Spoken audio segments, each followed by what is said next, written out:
dalam materi, yaitu pengertian isotonik larutan.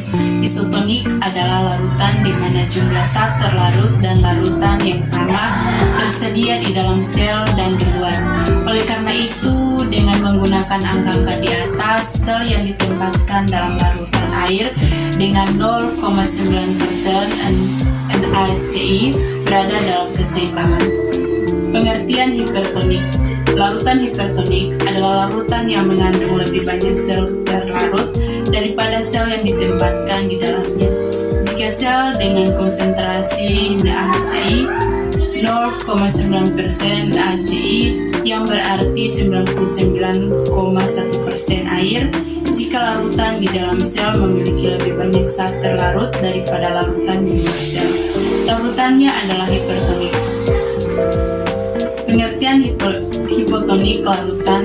Hipotonik adalah larutan yang mengandung lebih sedikit zat terlarut daripada sel yang ditempatkan di dalamnya jika sel dengan konsentrasi NaCl ditempatkan dalam larutan air suling yang merupakan air murni tanpa zat terlarut. Larutan di luar sel adalah 100% air dan 0,9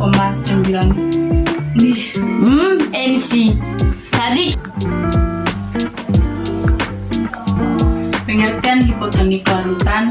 Hipotonik adalah larutan yang mengandung lebih sedikit zat terlarut daripada sel yang ditempatkan di dalamnya. Jika sel dengan konsentrasi NaCl ditempatkan dalam larutan air sulin yang merupakan air murni tanpa zat terlarut. Larutan di luar sel adalah 100% air dan 0% NaCl di dalam sel. Larutannya adalah 99,1% air dan 0,9% NaCl. Jadi air mengalir dari larutan air sulin ke bagian dalam sel untuk mengejarkan konsentrasi zat terlarut dalam larutan air sulin, akan menyebabkan pembekakan dan kemungkinan pecahnya sel. Contoh larutan isotonik yaitu dextrosa 5% dalam air D5W juga digunakan sebagai larutan hipotonik setelah diberikan karena tubuh menyerap dextrosa tetapi dianggap isotonik.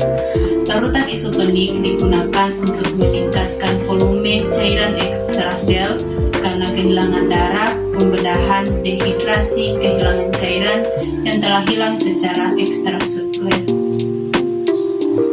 Contoh hipertonik yaitu yang pertama 3% salin, yang kedua 5% salin.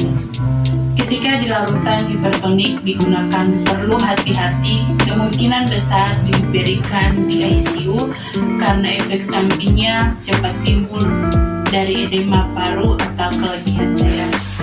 Selain itu, lebih disukai pemberikan larutan hipertonik melalui jalur sentral karena larutan hipertonik menjadi besikan pada vena dan risiko infiltrasi. Contoh larutan hipotonik yaitu 0,45% saline atau 1/2 NS. Sekian video presentasi saya. Jika ada salah kata, saya mohon maaf. Sekian dan terima kasih. Universitas Pembangunan Indonesia Manado.